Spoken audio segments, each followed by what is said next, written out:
There's a strange comfort in control, isn't there? The lists, the plans, the little moments of order we build around ourselves, they make us feel safe, predictable, like we can stay one step ahead of chaos. I've been there too, refreshing the email inbox even though I know nothing new has come in. Replaying conversations, thinking of what I could have said differently, planning tomorrow down to the minute. As if enough planning could make life behave the way I want it to. Maybe you've felt that too. That quiet tension underneath your days. The belief that if you could just hold everything together, everything and everyone would be okay. But eventually life teaches us something gentler. It shows us that control is often a beautiful disguise for fear. Fear of being hurt, fear of being surprised, fear of what might happen if we let go. And when the grip gets too tight, something in us begins to ache.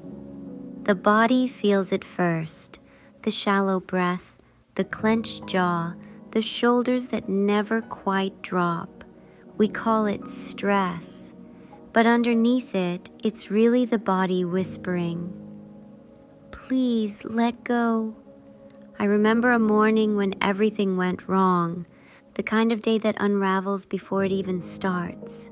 The car wouldn't start, I spilled coffee on myself, and a project I'd worked so hard on got delayed again. I could feel my mind racing, trying to fix, to solve, to tighten its grip. But then, something unexpected happened. I just stopped. I sat in the quiet and realized none of this was in my control anymore. And for a moment, I felt this wave of relief, like exhaling after holding my breath for too long. That's when I began to see letting go isn't giving up, it's coming home, because control is heavy. It keeps us trapped in the what ifs and should haves. It steals the joy from the moment we're in right now. You might know this feeling too. That moment when you've done everything you can and yet things still don't go as planned. Maybe it's a conversation that didn't go right, or a person who didn't stay, or a dream that took longer than you hoped. We're taught to fight, to push, to try harder, but sometimes the deepest wisdom is in softening instead. Dr. Sri once said that when we let go, we allow the heart to guide the mind. And I've found that to be true. Because the heart doesn't control, it connects. It doesn't analyze, it understands.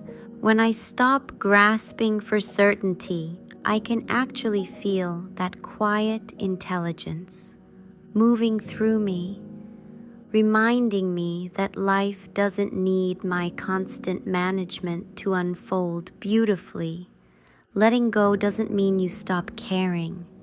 It means you stop carrying what was never yours to hold. The timing, the outcomes, other people's choices. Those were never meant to be your burdens. You are responsible for your effort, for your honesty, for your presence. But the rest, the results, the timing, they belong to something greater. When I started practicing this, it showed up in the simplest ways. I stopped correcting every little thing at work.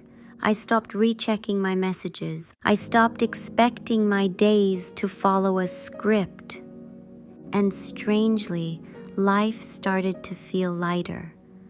More like a dance than a battle. Maybe you've noticed that too. When you release the need to control, things begin to fall into place naturally. Not because you forced them, but because you allowed them to. It's not always easy, I know. We live in a world that rewards control, that praises productivity, that confuses surrender with weakness. But the truth is, surrender is strength in its most graceful form. It's the kind of strength that whispers, I trust life enough to stop gripping, because every time you loosen your hold, you create space. Space for new solutions to appear, for unexpected kindness to find you, for your nervous system to rest. It's in that space that healing begins. It's in that space that peace returns. So maybe today you can start small. When something doesn't go your way, pause. Take one conscious breath and ask yourself, what am I still trying to control here? If the answer is something outside of you, let it go just for a moment. Not forever, just long enough to feel your breath again. Because control feels safe, but it's presence that truly protects you. Presence is what lets you navigate life as it is, not as you wish it to be. And with practice, letting go stops feeling like loss and starts feeling like freedom. If you'd like, take a moment with me now to practice letting go. Close your eyes if it feels comfortable. Place one hand over your heart and take a slow, deep breath in through your nose and exhale softly through your mouth. Let the exhale feel like a release, like you're setting down something heavy. Again, inhale, feel the rise of your chest. Exhale, feel the shoulders soften. One more time. Inhale trust, exhale control. Notice how your body already knows how to do this. It knows how to release.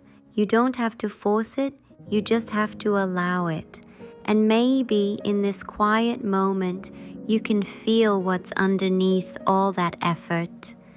The calm that's always been waiting for you. You don't have to hold everything together. You never did. Sometimes life flows more easily when we simply get out of the way. So when the next unexpected thing happens, and it will, maybe you'll remember this breath, this small space of surrender, this quiet knowing that control isn't peace, but letting go can be. And in that letting go, you'll find the strength you were searching for all along. This is your reminder. You are allowed to rest. You are allowed to trust. You are allowed to let life unfold without having to manage every detail. Letting go isn't the end of effort. It's the beginning of ease.